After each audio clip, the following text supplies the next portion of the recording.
Hi guys, and happy Saturday.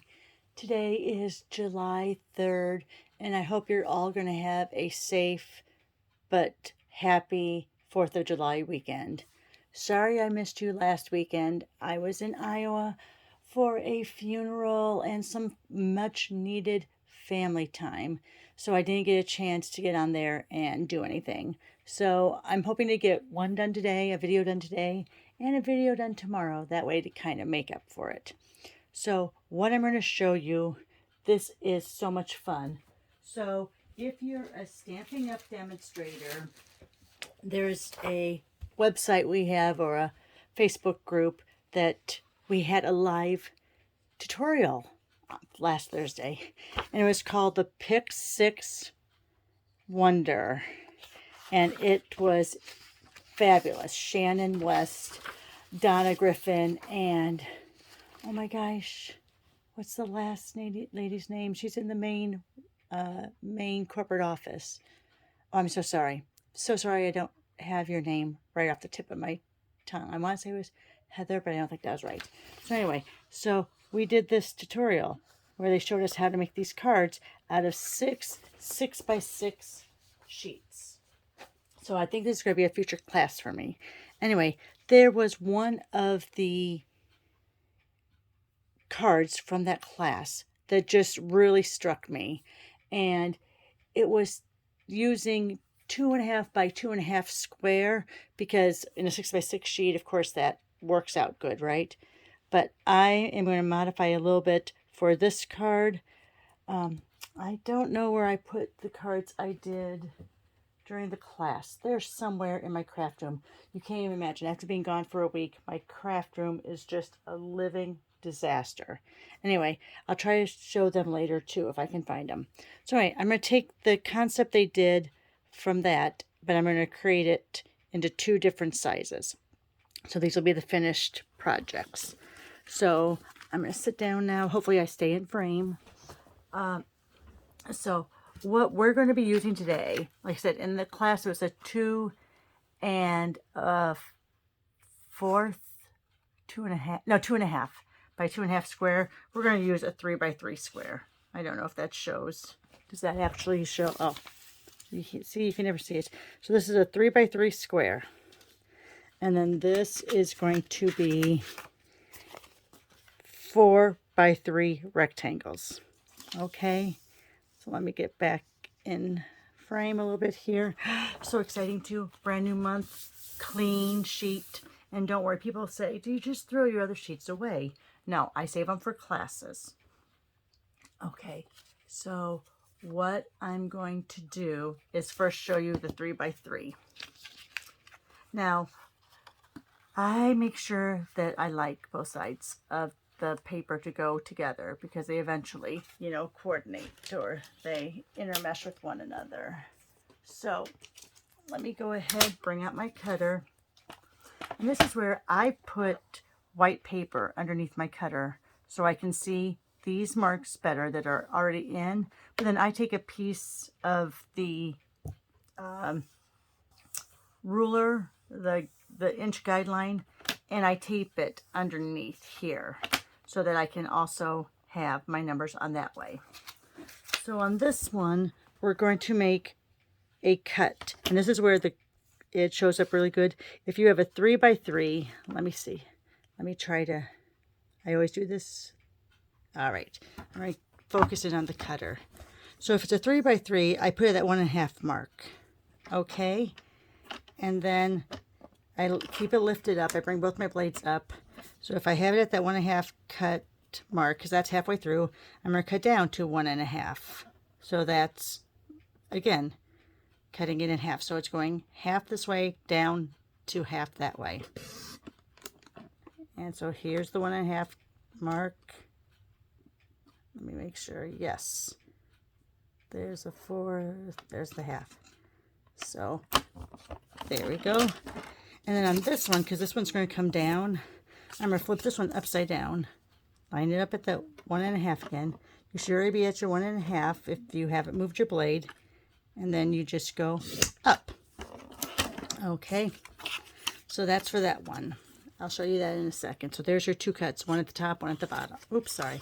One at the top and one at the bottom. Let me lay that over here. And now on the 4x3s. Ooh, that's really close. Let me go just a little bit out. Sorry about that. So on the 4x3, we're going to cut down to 1.5 again, but this time we're going to mark it at 2 because this is 4x3. So halfway is 2, cutting down to halfway, which is 1.5. So I have it at the 2. Again, I'm going to go down to my 1.5. Lift up. So that's the top. So then the bottom, I want it to go in this way. And by patterns, you don't want to cut two at the same time. I'll show two at the same top. So one's the top, one at the bottom. So since I want it, it's directional. I'm going to flip it upside down, line it up to that 2. I still should be at my half mark, 1.5 mark, which I am, and then go up. That's all there is to it. All right. So now we have this piece, which has the cut at the top and the bottom. And we have this piece cut top and the bottom. All right, so now let me go down a little bit more. Oops, sorry if you saw my bare feet. Sorry about that. All right. Here is where people on the call, some were using the all-purpose glue, you know, our fabulous green and white case. Some were using snail. I like using tear and tape. And let me just tell you why. It holds super well. That's why people mostly use it when they're creating boxes or 3D projects. I like using it, and I tell you, I use my seal a lot. Did I say snail? I meant to say seal. Sorry. Changes, you know. I like to use my seal because it's fast, but I do a holiday craft show once a year. Now, last year, of course, we didn't have it because of the pandemic, but, and so every year I make new cards for it, but of course I still have cards left over from the last year. So I will bring those out too. Well, the morning of, as I'm setting up the racks and filling the racks, sometimes in the past when you've used the mono adhesive or the snail, those tapes sometimes, and we're talking like 2 to 3 years later, sometimes they lose their stickiness. And so I'm re-taping down layers on the cards. With the tear and tape, you don't have to worry about that. I have something I did with the tear and tape at least 2 to 3 years ago, still holding strong on a card.